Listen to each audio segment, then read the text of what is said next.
Hola, mi nombre es Rosalco Sigurawara y en esta oportunidad voy a exponer sobre la pared anterolateral del abdomen. Vamos a ver un poco de sus límites, su división topográfica, las capas que conforman esa pared y también músculos que se van a encontrar en este nivel, que serían los músculos intercostales y un poco de trayecto inguinal. Empezando con sus límites.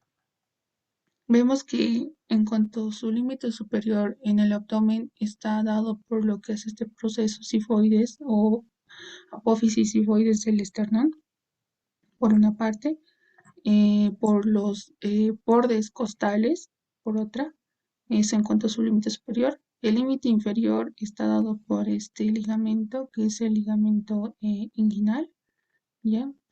Y bueno, posteriormente estaría en relación con lo que es la columna vertebral. Eh, Para su mejor estudio, también al abdomen se lo divide topográficamente en 9 regiones. Acá las vemos, las cuales están trazadas por en sí 4 líneas. Eh, Tenemos aquí 2 transversales y 2 longitudinales. Las longitudinales correspondería a un plano medio clavicular. Se lo denomina así porque pasa por medio de lo que es la clavícula en ambos lados.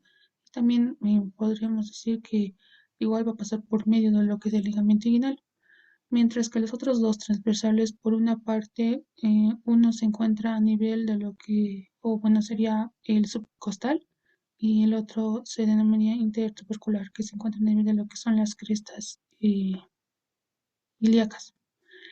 Bueno, dicho eso, al abdomen se lo divide en 9 regiones.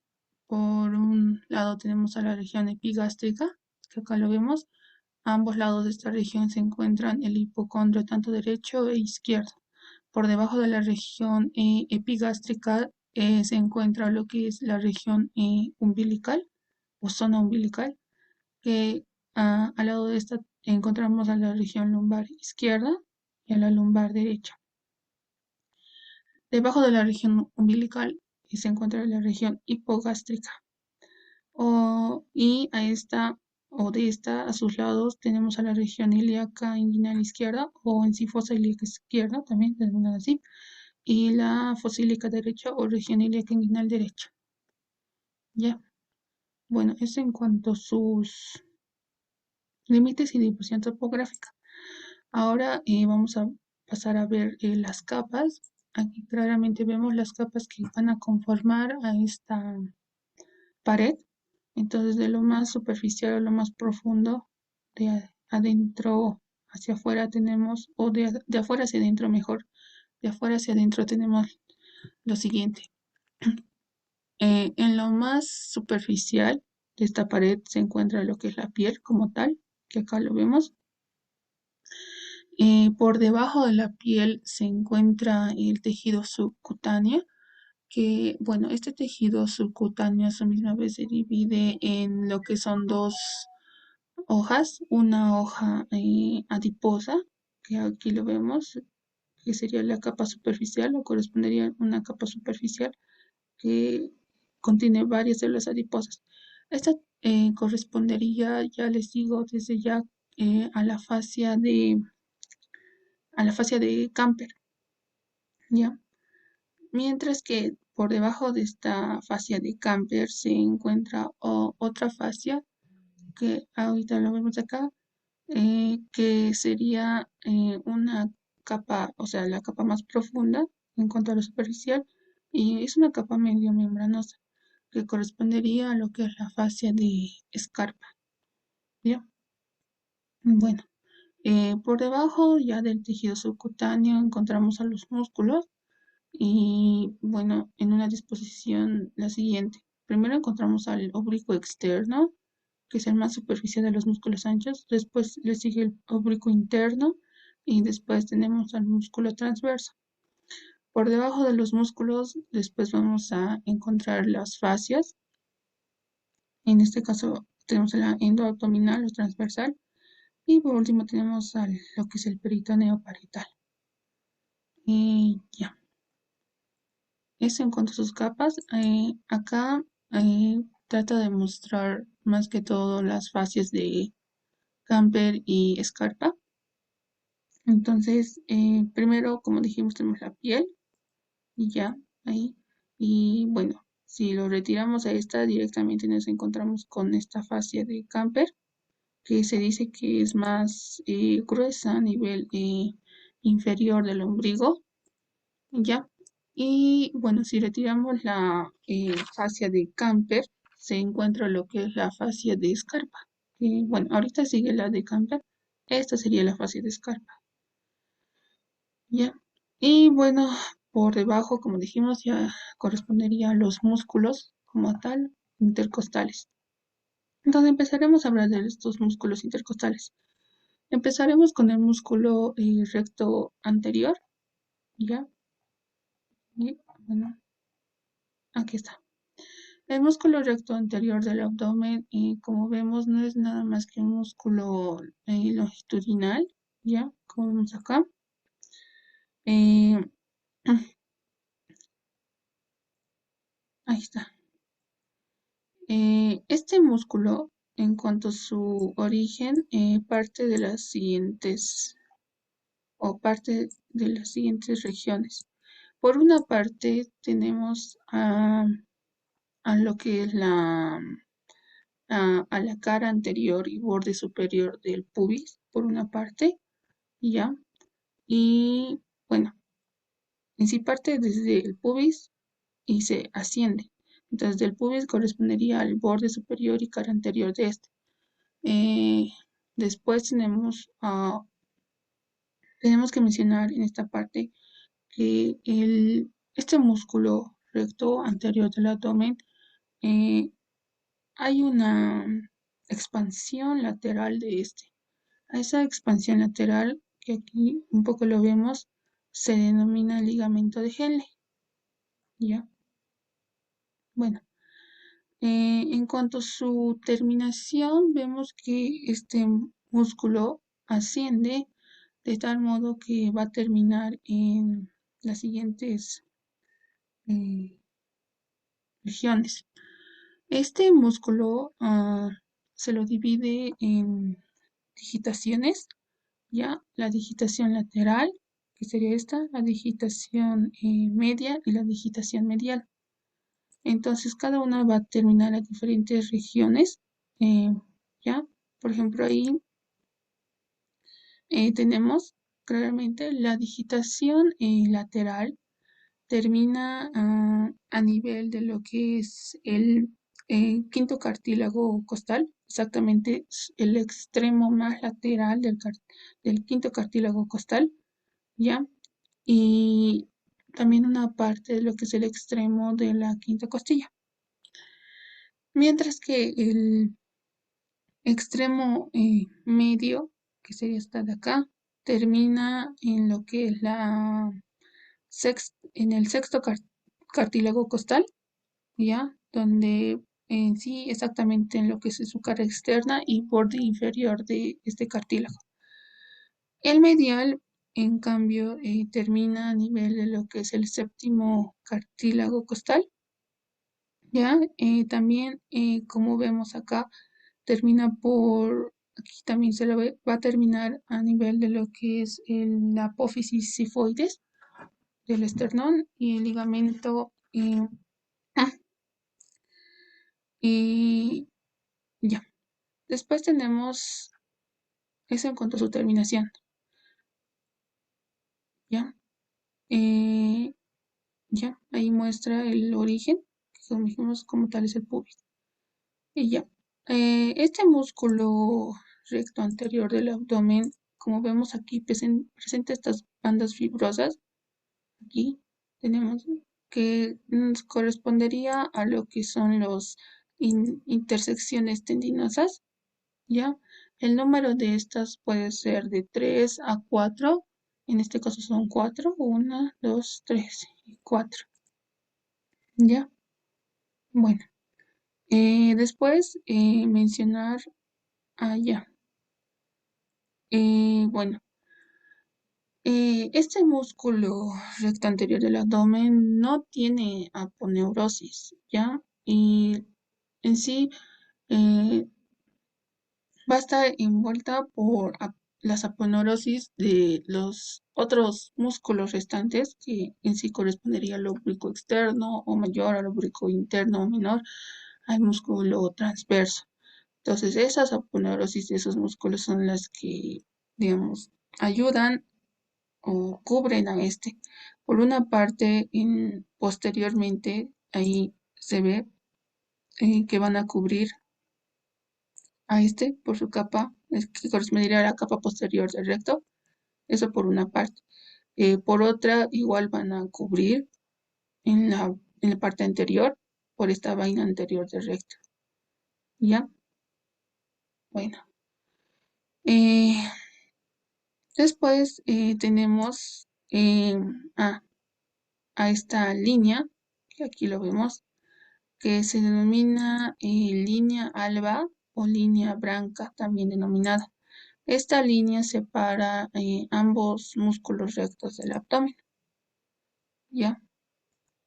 Bueno, ahora vamos a pasar a lo que es el músculo piramidal, pero antes mencionar que del músculo recto del abdomen, una de sus acciones, como acá dice, es flexionar la pelvis sobre el tórax. Esa es su acción. Bueno, ahora sí pasaremos al músculo piramidal. El músculo piramidal del abdomen es un músculo inconstante, ¿ya? Entonces, ¿qué quiero decir? Que puede estar o no presente, así como, sí, puede estar o no presente. De todos modos, este músculo piramidal del abdomen, en cuanto a su origen, parte de lo que es el hueso, el pubis como tal, la sínfisis del pubis, y vemos que se encuentra inferior a lo que es el músculo recto anterior del abdomen, ¿ya? En cuanto a su terminación, vemos que asciende de tal modo que termina en lo que es el borde lateral de lo que es esta línea alba o línea blanca. En cuanto a su irrigación, podemos decir que está irrigado por la arteria cremastérica y la epigástrica inferior. Ya, bueno, ya. Ahora vamos a pasar a describir al músculo oblicuo externo o también denominado mayor del abdomen. ¿Ya? Entonces empezaremos con su origen. El origen de este músculo oblicuo externo o mayor parte de lo que es por una parte, de lo que es las últimas 7 u 8 costillas, que ahorita vamos a ver. Pero antes mencionar, para identificar este músculo oblicuo externo, se dice que nos guiamos por la dirección que toman sus fibras. En este caso, tenemos que eh, este músculo o las fibras de este músculo se dirigen en sentido anterior y inferior, de este modo. Oblicuo, inferior y anterior, o sea, se dirigen hacia medialmente, como vemos acá. Eso es podemos decir eso para guiarnos. Ya. Bueno, ya, como decía, mencionaba el origen de este músculo. Por una parte, este músculo, que aquí claramente lo muestra, como dije, se origina a partir de las últimas 7 u 8 costillas, ¿ya? Eh, Y después vemos que también en parte este músculo oblicuo mayor va a estar engranado o se va a entrecruzar con otro músculo que aquí claramente lo vemos. Ahí está delimitando. O sea, se engrana o entrecruza con este otro músculo que correspondería al músculo serrato mayor. ¿Ya? Bueno. Después, en cuanto a su terminación, por una parte, este termina en lo que es la línea alba o línea blanca, ¿ya? Y bueno, como vemos, pasa o se encuentra por delante de lo que es el músculo recto anterior del abdomen, ¿ya? Ahora, por otra parte, también termina, aquí claramente muestra, en lo que es em, en lo que es la cresta ilíaca. Aquí vemos ya que corresponde exactamente las tres cuartos anteriores de la cresta ilíaca.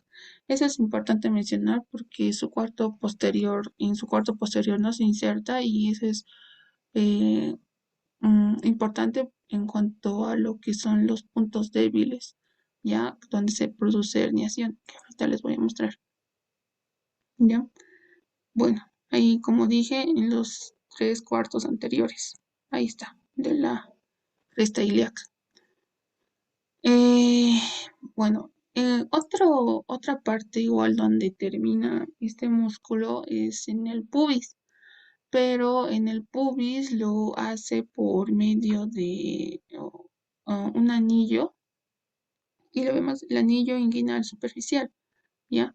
Este anillo inguinal superficial presenta pilares que lo conforman. ¿Está bien? Entre estos tenemos al pilar lateral, que acá lo vemos, el pilar lateral, el pilar medial y el pilar posterior.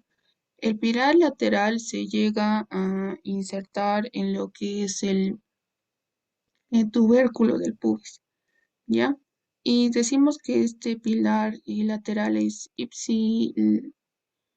ipsilateral, o sea, que esté en su mismo lado, ¿ya? ¿Por qué digo eso? Porque el pilar medial se llega a o termina a nivel de lo que es el pubis y tubérculo eh, eh, contralateral, o sea, del lado opuesto. Entonces, el pilar que se llega a insertar en el tubérculo del lado opuesto es el medial. Después tenemos a lo que es el pilar posterior o también denominado ligamento reflejo o también denominado ligamento de Coles. Este ligamento igual pasa a la línea media y se llega a insertar en el pubis y eh, en el pubis y en el pecten, ¿ya? Bueno, eso en cuanto a sus terminaciones. Ya, ahora se dice que la aponeurosis del músculo oblicuo externo eh, o sea, genera dependencias, ¿ya? Entre estas tenemos ligamentos, que, bueno, en este caso tenemos primero el ligamento inguinal, pero aparte también está el ligamento lagunar o de Gimbernat y aparte el ligamento de pectinia, ¿ya? Bueno. Aquí primero tenemos al ligamento inguinal, claramente se lo ve. Este ligamento inguinal, como vemos, se extiende desde lo que es la eh, espina, espina ilíaca anterosuperior hasta lo que es el tubérculo del pubis, ¿ya? Bueno, ahí vemos, ¿no? Como dijimos, es dependencia de la aponeurosis de este músculo oblicuo externo. Ahí vemos al ligamento inguinal. Ya, mencionar que este ligamento inguinal, mm, de este ligamento inguinal depende otro ligamento. O sea, me refiero a que el ligamento lagunar es dependencia del ligamento inguinal, ¿ya? Que acá lo vimos claramente. Y resulta que este ligamento lagunar se podría decir que se engruesa, ¿ya? De tal modo que forma este otro ligamento, que es el ligamento pectíneo, ¿ya? O también denominado de Cooper. Que este ligamento pectíneo va o termina en lo que es la cresta pectínea del pubis, ¿ya? Bueno, eh, ya. Mencionaba puntos débiles. Como les dije, hay eh, en el músculo oblicuo externo, recuerdan que les dije que solo se insertaba en los 3 tercios anteriores de la cresta ilíaca. El cuarto posterior queda ahí descubierto, de tal modo que por eso vemos aquí directamente al músculo oblicuo interno. Eso genera un punto débil donde podría producirse una herniación. Ya. Eh, bueno, este punto débil, como vemos, tiene la forma de un triángulo, eh, ¿ya? Y por eso se le denomina triángulo lumbar o triángulo de Petit. Este triángulo de Petit se encuentra limitado por lo siguiente.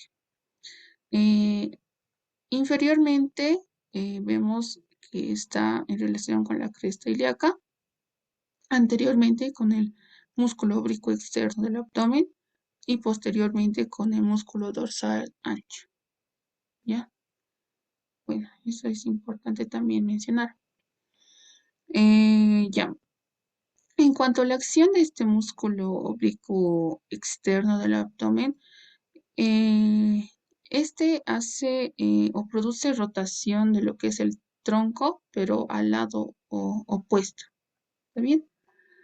Continuando con el músculo oblicuo interno, este, en cambio, a diferencia del oblicuo externo, sus fibras, si bien igual se dirigen hacia la línea media, pero estas lo hacen de, digamos, de inferior a superior, mientras que las del músculo oblicuo externo lo hacen de superior a inferior. ¿Y ya? Bueno, este músculo interno, oblicuo interno, vamos a mencionar su origen. Por una parte, su origen o se inserta en lo que es la cresta ilíaca, pero exactamente en los 3 cuartos anteriores del intersticio de esta cresta ilíaca. Ahí lo vemos, eso por una parte.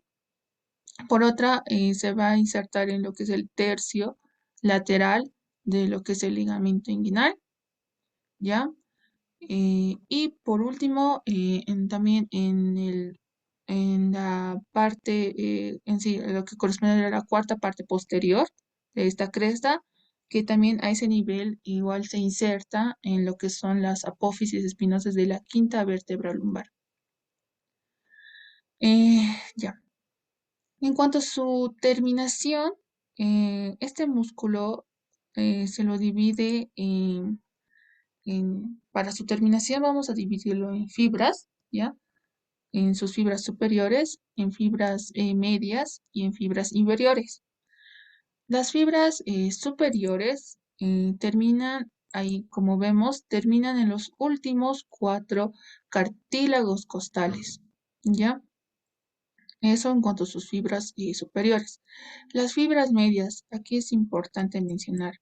Las fibras medias terminan en lo que es la línea alba o línea blanca, pero resulta que en sus 2 tercios superiores, acá, se llega a dividir en 2 hojas, una hoja anterior y una hoja posterior. Bueno, su mismo nombre lo dice, las anteriores pasan por delante de lo que es el músculo recto, mientras que las posteriores pasan por detrás de este músculo recto. En cambio, bueno, eso dije en sus 2 tercios superiores, pero en sus 2 tercios inferiores, digo, en su tercio inferior, no se llega a dividir y por lo tanto pasa anterior a lo que es el músculo recto anterior. Las fibras inferiores, en cambio, se juntan, sí, o se unen a lo que es el músculo transverso y van a formar lo que es, por una parte, la hoz inguinal o también denominado tendón conjunto y también van a originar lo que es el músculo cremaster. Bueno, eso por una parte. Ahora, mencionar que en cuanto a acción de este músculo es que va a producir la rotación del tronco, pero del mismo lado. También es importante mencionar en esta parte los puntos débiles. Ya en esta ocasión vamos a mencionar a lo que es al punto débil. Aquí claramente lo vemos que tiene una forma triangular, o algunos autores también dicen que tiene una forma cuadrilátera. A este triángulo se le denomina triángulo lumbo o costo abdominal o de Greenfeld. Eh, este triángulo está, bueno, delimitado de la siguiente manera. Por una parte, tenemos que mm, lateralmente se encuentra en relación con el músculo oblicuo interno o menor, que aquí está. Medialmente con los músculos erectores de la columna y superiormente, aquí claramente se ve por lo que es el músculo serrato y también lo que es la duodécima costilla. ¿Ya? Que como dijimos son puntos débiles donde se podría producir una herniación, en este caso. Ya. Después tenemos al músculo transverso del abdomen. ¿Ya? El músculo transverso del abdomen, que acá lo vemos, bueno, sus fibras, como, bueno, se denomina así porque sus fibras son transversales, ¿ya? Se dirigen en sentido transversal, ahí lo vemos. Ya, en cuanto a su origen de este músculo transverso del abdomen, por una parte se origina de los seis últimos arcos costales, que aquí lo vemos. Eso por una parte, ¿ya? Otro es que también se origina del vértice de las apófisis costales de las vértebras lumbares. ¿Ya? Excepto las 5, porque las 5 correspondería a otro músculo. Después tenemos también que se va a originar de lo que es el tercio lateral del ligamento inguinal, que sería esta parte de acá, y también se origina de ahí. ¿Ya? Y aquí muestra otro punto de origen que correspondería a la cresta ilíaca, pero ya en su labio interno, porque el otro era el intersticio, pero este es el labio interno. Y como dijimos, el tercio lateral de lo que es el ligamento inguinal, otro punto de su origen. Este músculo, sus fibras de este llegan a terminar en lo que es en la línea alba, ¿ya? Donde en sus dos tercios superiores pasan posterior, aquí es diferente, posterior al músculo recto, mientras que en su tercio inferior pasa anterior al músculo recto. ¿Ya? Ahí está, su aponeurosis. ¿Ya? Y ahora voy a explicar sobre la disposición de las vainas de los rectos, ya que su disposición es diferente tanto en sus dos tercios superiores como en su tercio inferior. Entonces, en sus dos tercios superiores resulta que las aponerosis tanto del músculo oblicuo externo como en sí la mitad de lo que es la aponerosis del oblicuo interno se encuentran anterior a lo que es el músculo recto, como vemos acá, mientras que posteriormente se encuentra la otra mitad de lo que es la aponerosis del músculo oblicuo interno y lo que es la aponerosis del músculo transverso del abdomen, ¿ya? Esta es la disposición en cuanto a sus dos tercios superiores. En su tercio inferior es diferente, como vemos acá. Resulta que todas las aponeurosis del externo, del oblicuo externo, el oblicuo interno y del transverso se sitúan anterior a lo que es el músculo recto anterior del abdomen, siendo así que posteriormente este músculo recto anterior del abdomen se encuentra en relación con esta fascia que es la fascia transversalis. Bueno, ahora hablando un poco del trayecto inguinal, podemos decir que este llega a medir 12 centímetros y bueno, presenta, podremos decir, paredes. La pared anterior está representada por lo que son las aponeurosis del músculo oblicuo externo del abdomen. La pared posterior correspondería a este ligamento reflejo posterior, como dijimos, y también parte de lo que es la os inguinal y la fascia transversalis. En cuanto a su techo, está representado por los arcos del músculo transverso y del músculo oblicuo interno, y su piso correspondería al tracto iliopúbico, en sí, que sería el surco del ligamento inguinal. Eh, bueno, eso sería todo. Gracias.